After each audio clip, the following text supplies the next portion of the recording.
Halo, halo guys, Assalamualaikum warahmatullahi wabarakatuh. Hari ini Alhamdulillah aku masih bisa share lagi kegiatan aku di pagi hari sebagai ibu rumah tangga di rumah minimalis. Jadi hari ini aku cuma pengen deep cleaning aja sih, pengen bersih-bersih rumahku secara keseluruhan.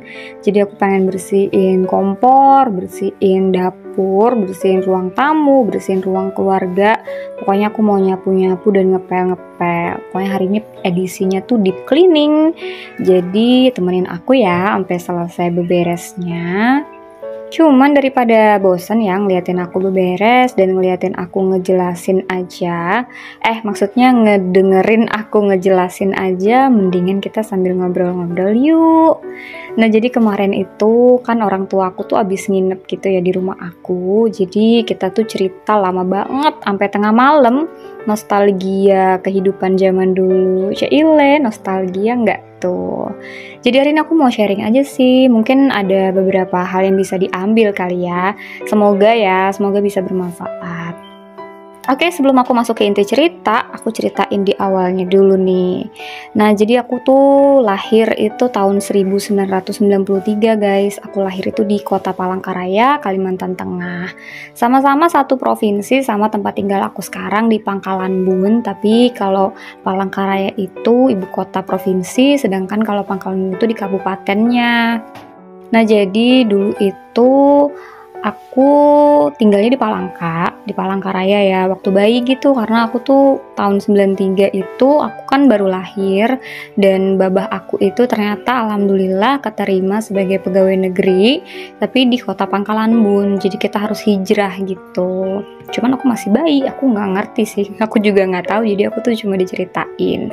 Nah sebelum jadi pegawai negeri, babah aku itu profesinya itu sebagai penjahit, jadi tukang jahit sekaligus sambil kuliah.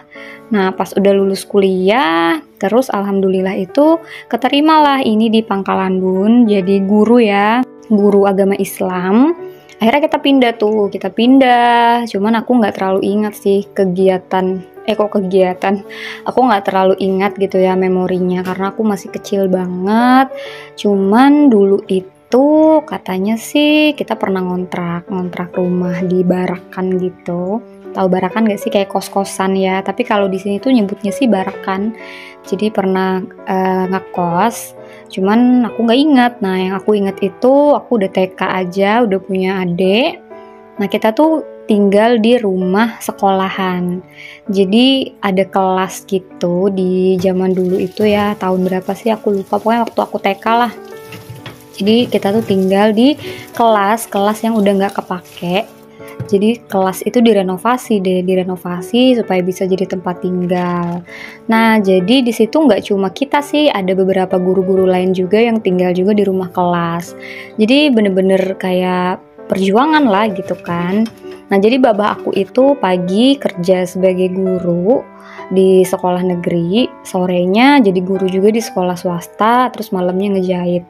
Jadi Masya Allah gitu ya, babah aku tuh memang kayak sosok pekerja keras banget sih. Jadi aku ngelihat sosok pekerja keras itu ya di babah aku.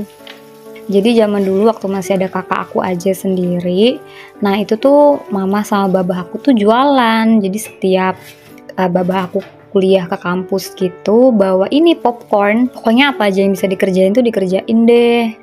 Nah ini udah lompat-lompat nih ceritanya ya. Nah jadi kembali lagi ke rumah sekolahan itu, cukup lama sih seingat aku di rumah sekolahan itu, sampai akhirnya kita itu pindah di tahun 99. Aku udah punya adik aku udah lahir, kita pindah tuh ke rumah mama aku yang kemarin aku bersih-bersih itu. Cuman dulu nggak kayak begitu sih tampilannya, jadi kayak cuma rumah kotak lah, rumah perumahan ya. Akhirnya pokoknya kita tinggal di situ, aku sekolah SD, SMP, sampai aku SMK. Itu kita tinggal di situ. Sampai sekarang juga masih di situ kan, mama aku sama babah aku. Tapi di sini aku tuh mau cerita tentang proses sih. Kayak semua itu nggak ada yang instan ya, karena aku ngeliat banget gimana perjuangan orang tua aku buat nyekolahin kita. Nah, jadi dulu itu sempet ya, kayak babah aku tuh kan dapat orderan dasi. dasi gitu. Jadi mama aku juga bantuin ngejahit karena kebetulan mamaku juga bisa jahit. Jadi aku tuh kerja sama kakak aku, nggak kerja sih, maksudnya ikut ngebalikin dasi gitu. Jadi dasinya tuh ditusuk pakai pulpen. Gimana sih pokoknya gitulah. Jadi satu dasi itu kita dihargain uang gitu. Jadi dikasih uang. Jadi kita bantu-bantuin gitu loh. Seru banget zaman dulu itu. Zaman-zaman berjuang lah ya. Apalagi kayak baba aku tuh nggak ada istirahatnya kan, jadi pagi kerja, sore kerja, malam juga kerja. Nah terus tapi ya yang hebatnya itu sekalipun sibuk, tapi setiap malam minggu itu aku inget banget aku sama kakak aku itu selalu diajakin buat main di wahana permainan gitu. Jadi salah satu ada kayak swalayan sih dulu tuh, ada kayak wahana permainan gitu, namanya tuh Surya Kencana. Nah kita tuh setiap malam minggu selalu main gitu. Jadi orang tua aku tuh selalu sempetin waktu buat intimate sama anak-anak, buat quality time. Oke, kita balik ke poin ceritanya ya. Jadi di 2006 itu baba aku alhamdulillah diangkat jadi capsek di sekolahan, di sekolah SMK. Jadi perjalanan dari 93 sampai 2006 itu cukup panjang sih pasti ya, cuman gak mungkin bisa diceritain satu persatu detailnya.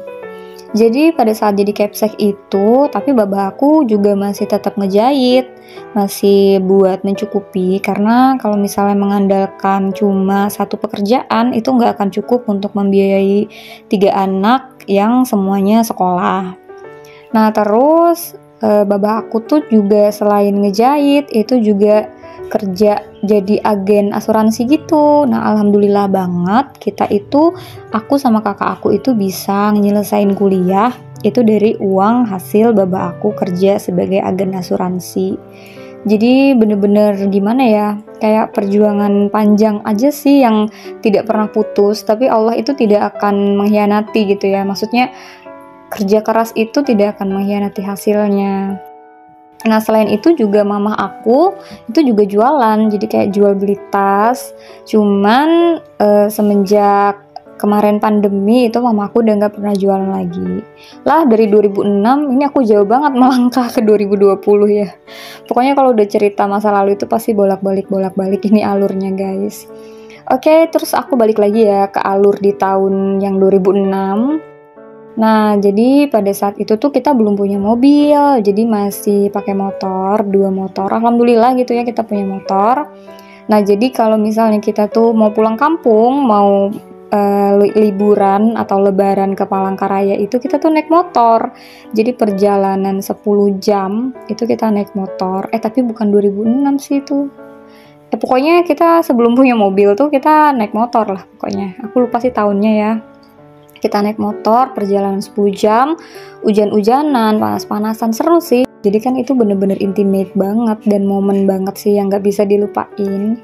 Cuman aku tuh selalu dikasih tahu, diajarin sama orang tua aku itu bahwa kita harus bersyukur dalam keadaan apapun, dalam keadaan yang kita punya sekarang gitu.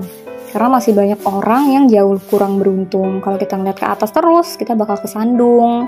Nah terus juga pesan yang selalu mereka kasih ke aku itu dan ke kakak dan adik aku, bahwa kita tuh nggak boleh mengambil apa yang bukan hak kita gitu. Jadi itu 2 pesan yang pasti aku inget banget sampai hari ini sih. Nah jadi sampai di perjalanan kakak aku kuliah. Nah kita tuh kan kuliahnya tuh hampir berdekatan, nggak berdekatan juga sih. Kakak aku itu lulusnya 2012, aku masuk 2011. Jadi kita tuh kayak masih barengan kuliah, sama-sama kuliah. Tapi walaupun babah aku tuh istilahnya cuma kerja sendirian, kerja kantorannya sendirian, tapi bisa nguliahin kita gitu. Karena dari usaha mama aku yang jual beli tas itu, sama dari babah aku yang juga jadi tukang jahit, jadi agen asuransi. Pokoknya perjalanan itu panjang sih, kalau diceritain berjam-jam juga nggak akan cukup gitu ya. Cuma di sini aku tuh pengen tegasinnya kayak nggak ada hal-hal yang sia-sia gitu. Kalau kita lakukan dengan ikhtiar, kita lakukan dengan sungguh-sungguh, itu pasti akan ada hasilnya. Sama sekarang seperti yang udah aku lihat sendiri gimana perjuangan mama baba aku membangun rumah tangga, mengurus anak, sampai akhirnya bisa menikmati hari tua. itu prosesnya benar-benar panjang banget. Jadi kalau misalnya ada yang ngelihat hasilnya aja itu salah banget sih, karena proses itu benar-benar harus dihargain. Kadang kita lupa dengan proses, kita melihatnya cuma kayak enak banget ya, begini, padahal pada saat berdarah-darahnya orang lain gak lihat. Nah, jadi buat aku, semoga ini sih bisa jadi motivasi buat diri aku sendiri sih, yang pasti kayak harus bekerja keras, harus optimis, dan harus dibarengi dengan doa dan rasa syukur juga, supaya apa yang kita mau itu juga bisa terlaksana atas izin Allah. Tapi aku happy banget karena orang tua aku sekarang udah bisa menikmati masa-masa pensiun, udah bisa menikmati hasil keringat mereka yang dari dulu-dulu itulah. Jadi di hari tuanya udah bisa leha-leha santai-santai, walaupun di hari mudanya itu juga penuh perjuangan. Nah, sama aku sekarang terapinnya tuh ke dunia YouTube ini. Jadi kayak kita nggak bisa ngelihat mau suksesnya aja, kita harus berdarah-darah dulu, harus perjuangan. Aku juga sampai ada di sekarang bisa bertahan di YouTube ini itu karena ada perjuangan di belakangnya yang mungkin orang lain nggak tahu. Jadi kesuksesan kita itu adalah buah dari apa yang kita lakukan di masa sebelumnya. Jadi kalau misalnya kita belum sukses hari ini, itu bukan berarti kita gagal, tapi itu semua masih tertunda aja. Gitu sih cerita-cerita aku ya. Semoga ada poin-poin yang positif yang bisa kalian dapat, dan jangan ambil hal-hal negatifnya gitu. Ambil positifnya aja dari apa yang aku bagikan, apa yang aku lakukan, apa yang aku ceritakan. Oke, udah panjang banget cerita aku tadi ya. Semoga bisa menambah mood kalian, atau bisa bikin motivasi ke hidup kalian juga. Nah, ini back to video, udah mau habis ya, ini udah detik-detik terakhir banget, nggak berasa. Ini aku masih ngepel-ngepel, jadi tadi aku udah deep cleaning rumah aku ya, aku bersih-bersihin gitu. Nah, siapa nih di sini yang ngepel kayak aku juga, jadi kayak nggak mau nginjak pelan, harus lompat-lompat supaya nggak kena pijakan kaki kita gitu pas ngepel-ngepel. Oh ya, by the way, kalian lagi pada ngapain nih guys sekarang? Jam berapa nih kalian nonton video aku? Apalagi pada beres-beres juga, atau karena ini masih pagi, masih pada selimutan nih. Pokoknya setiap hari ya, kita tuh pasti nggak jauh-jauh dari yang namanya beres-beres rumah, cuman dinikmatin aja sih, karena itulah kegiatan yang udah jadi makanan sehari-hari. Dan ngapain juga kan di rumah, masa cuma goler-goler doang, nggak ngapa-ngapain, rumahnya berantakan. Sebenarnya boleh ya, kita boleh banget santai-santai, tapi yang penting kayak bisa ngebagi waktunya aja sih. Karena aku juga doyan banget bersantai-santai ria, scroll-scroll HP. Tapi yang penting rumah aku tetap terjadwal untuk diberesin. Oke, aku udah selesai nih guys buat ngepel-ngepelnya. Alhamdulillah rumahnya tuh nggak terlalu besar ya, jadi kan cepet aja gitu. Karena rumahnya juga rumah minimalis, jadi bersih-bersihnya juga sebentar banget. Dari dapur ketemu dapur lagi, intinya kayak gitulah ya.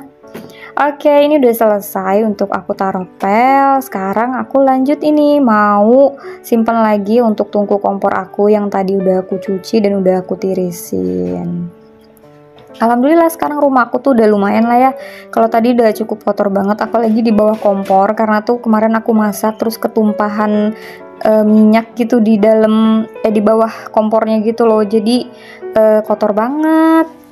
Nah, ini aku udah selesai untuk beres-beres rumah. Sekarang aku mau cuci tangan dulu. Sekalian aku mau akhiri juga video aku di sini. Jangan lupa subscribe, like, komen, dan juga share-nya ya guys. Jangan lupa nyalain tombol notifikasi supaya kalian gak ketinggalan pada saat aku upload video terbaru.